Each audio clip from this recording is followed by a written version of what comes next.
बलात्कारी बंधू बाबा अशोक खैरात याचे भक्त कोण कोण नेते मंडळी होते याची यादी जर पाहिली तुम्ही तर भली मोठी अशी यादी आहे।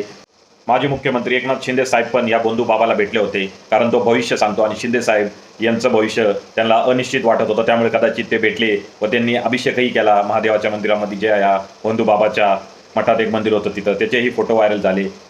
दुसरं आश्चर्याचं नाव म्हणजे स्वतःला पुरोगामी विचारांचे समजणारे जयंत पाटील साहेब पण या बंधू बाबाच्या मठामध्ये गेले होते। रुपाली चाकणकर हे त्यांना घेऊन गेले होते, त्यांचाही फोटो आपल्याला दिसत आहे।